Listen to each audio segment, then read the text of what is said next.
Breakdown is presented by John's Sewer and Drain Cleaning, the name to know when the drains don't flow. Welcome into The Breakdown. Phil Perry, Ted Johnson here with you. The Patriots have started 0-2, but Ted Johnson was on a team that started 0-2 back in 2001. I think the people at home, Ted, remember how that season ended. Tell us what happened with that team right after you lost that second game. How'd you turn it around? Yeah, Phil, that was the mood in the locker room after that 0-2 start was not good. It was the mood was very dour, but it was Bill Belichick who led the team out to the practice fields to have a ceremonial burying of the football. So we were going to put those two games to the side. We weren't going to worry about that. We were just going to focus on what we had in front of us. And that helped us turn everything around back in 2001. I'm not sure if he did the same thing this year with this team, that he'd had the same results. So I'm not sure the motivational tactics are going to work with this team we will see, but they need some motivation because they were down after this game. It'd be interesting to know what Bill Belichick's telling his team right now because, you know, Mac Jones and his teammates are hoping to turn this thing around after a winless first 2 weeks. Speaking of Mac Jones, let's hear from him and some of his teammates right now. Yeah, I think biggest thing is just go through my reads and execute the play. When it's fourth down, you know, everyone's trying to throw beyond the sticks. But we had two option routes in that play and just try to make a play. But yeah, it just didn't go our way. Yeah, I'm absolutely aware of the sticks. I felt like there's a lot of green grass out there. I was trying to beat them with speed. I think Mac ended up getting hit. And obviously, I mean, there's a lot of things that go into it. But to answer your question, yeah, absolutely. All right, it's time now for Board Games, brought to you by John Sewer and Drain Cleaning, the name to know when the drains don't flow. Ted, we got to break down that final Patriots offensive play. Everybody's talking about the lateral, everybody's talking about the spot, but I know you want to talk about something that happened prior to all that. You've gotta rep it at the top of the board. What does that mean for the Patriots offensive line? So, Phil, the offensive line clearly was a big problem in this game. And this offensive line has not been playing together a lot, right? So there's been injuries across the line all summer long, and in particular the interior line. At left guard last night, you had Cole Strange, who hadn't played any preseason games, had missed most of training camp starting at left guard. Mike Onwenu got his first start at right guard. He missed most of training camp in preseason. So these three guys, David Andrews, the center, have not been working together for pretty much all summer. And so the breakdown on this play really starts here with the offensive line, okay? So before we get into the passing route, let's talk about the protection. So the call was on this slide left. So the center, David Andrews, whenever you hear slide right or left, the center goes the direction of the slide, which is to the left. And so these three guys are responsible for these two rushers. And these three guys are responsible for these two rushers, okay? So they're playing two deep, man under, four rushers. So you have plenty of guys to block four guys, six guys to block four, okay? At the snap of the ball, you have the linebacker for Miami, number 2. He comes up here, he sugars the gap right here. And what happens is, as the snap of the ball, David Andrews, Cole Strange, they drop back, they slide to their left, defense is right. But these two guys, again, haven't been working all summer together. There's nuance and there's continuity and there's repping. You got to rep these two together to make sure that they're on the same page. What happened was David Andrews came off of this block here with the right guard too late, and this linebacker was able to penetrate and come through and force pressure on Mac Jones. Part of it is that these three guys have not been working together all summer. And so, again, these two guys are able to, one's getting free because they're not on the same page. They're not communicating. They haven't been practicing together. They were thrown into the game to start for a starting five unit for the first time in this game, okay? So the breakdown really starts here on this play. On this side, where the routes were, Hunter Henry runs a kind of clear out route here. You have Kendrick Bourne run a clear out here, route here. Mike Gesicki comes up. Here's the line here's the first down marker right here. Mike Gesicki cuts off his route just before the sticks right here, okay? The DB makes a play on the ball, but here's the problem. The Patriots are on the defense's left hash, and the ball is thrown all the way across the field for a 5-yard out, which is not an easy throw under duress, okay? Mac Jones gets nailed. He throws the ball out here. It's a little bit underthrown. That gives time for the cornerback to break up, and then it makes the play closer than maybe it needed to be. But the breakdown started in the interior line mostly because these guys haven't been working together, Phil, and they're just not comfortable, blocking the slide protection. And then, of course, I didn't like the play call because they're throwing across the field on a short, fourth and 4. And so that's a difficult pass for the quarterback to make. Just a lot of things on that play I didn't like, but it really started with the interior line. Patriots protection allowed pressure on 36% of Mac Jones's dropbacks, according to Pro Football Focus. He had the ball out in 2.38 seconds, third fastest of any quarterback in football in week 2. He had it out pretty quickly there, but it wasn't good enough. Now, when you can't protect the passer, it's hard to push the ball down the field. And just like on their very last play of the night, all night long, Mac Jones forced to settle for shorter throws. He was 26 for 27 when he targeted someone less than 10 yards down the field. Nearly perfect. But Jones, he had an ugly passer rating of 19.9 on throws more than 10 yards from the line. And with that, we're going to Technique, which is presented by Shaw's Perfecting the Art of Fresh, and we're going back to the Needham Rocket well. We've got Will and Jace here helping us in studio here today. And Ted, we're going to talk about this Patriots passing game because it wasn't just the protection in front of Mac Jones. There were times where that connection between the quarterback and the receiver just wasn't there the way it needed to be. Yeah, absolutely. And this was a connection. It was Devontae Parker, Mac Jones on this play. Last year they had success with the deep ball going to Devontae Parker. They took their shots in this game, did not have a lot of success. And you're going to see it. We're going to show you. All right, Will. He's going to be Devontae Parker. Will is in this. Jays is going to be Xavier Howard, an excellent cornerback for the Miami Dolphins. This is supposed to be the best receiver for the New England Patriots. And this was an interception after what was a really promising drive there, right? And so here we go. Let's just show exactly what happened. All right, Jace, you know what to do. We're just going to show the audience exactly what happened in the game. Xavier Howard on Devontae Parker, all right? Here we go. Blue 16. There you go, Zace. Blue 16 said, hey. He gets up in his grill. He presses him. He's all on his inside hip, throws the ball. It was an underneath thrown ball. But what Xavier Howard / Jays did a great job of is boxing him out, pushing him towards the sideline, and really not giving Devontae Parker much room to work with, all right? So if we were to do this again, Devontae, all right, he needs to sell the inside route hard to get Xavier Howard to bite so that he can create more space for himself on the sideline. There was no space for him to work with. So the end result of this fade route, it all starts with the get off and the start. If you can beat this man off the line of scrimmage better than what Devontae Parker did, then you might have a shot at making a completion. All right, so let's do it with a little bit better look from Devontae Parker. Here we go. Set, hike. Hard inside. Xavier Howard bites. You got the space. Oh, you got the touchdown. All right. Sell it harder at the beginning. All right, to get him off his spot. And then that creates more space at the end of the play. The Patriots didn't do that. They need to get better at it. If they're going to hit these deep balls, Phil, they got to get better off the line of scrimmage to help themselves later in the route.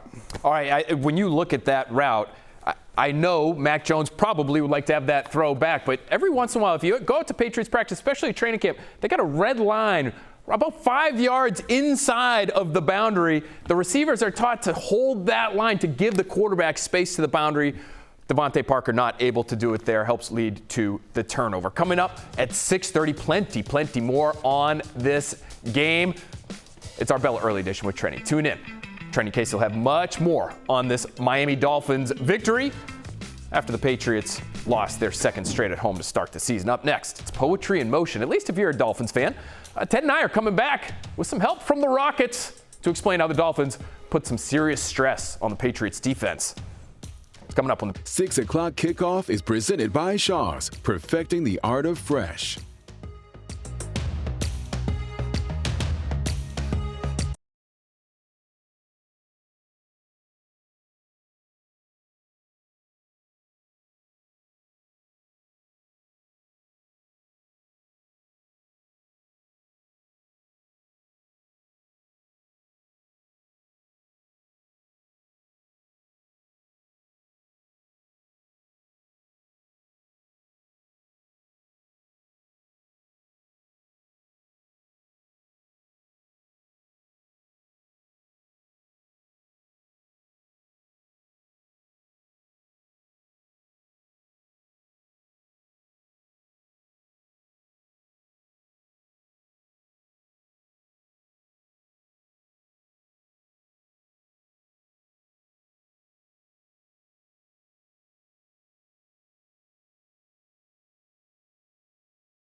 The Breakdown is presented by John Sewer and Drain Cleaning, the name to know when the drains don't flow.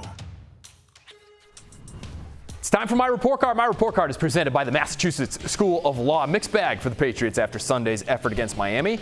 No A's this week, and the defense taking a little bit of a step back with a C- for the defensive line. Tough day against the Miami Dolphins run game, a C+ for the linebackers, and a B- for the secondary. Christian Gonzalez leading the way there. Ted, what'd you think of this Patriots defense? Obviously not quite the disaster that it was for the Chargers against the Dolphins in week 1, but 17 points in the first half. It felt like they had a hard time just getting off the field when they really needed to. Yeah, they did, Phil. I mean, you can't. That drive right before half was a killer. Are you kidding me? You cannot let this offense go the distance in a minute and a half right before halftime. I mean, and they blitzed 3 times. They couldn't get home on their blitzes.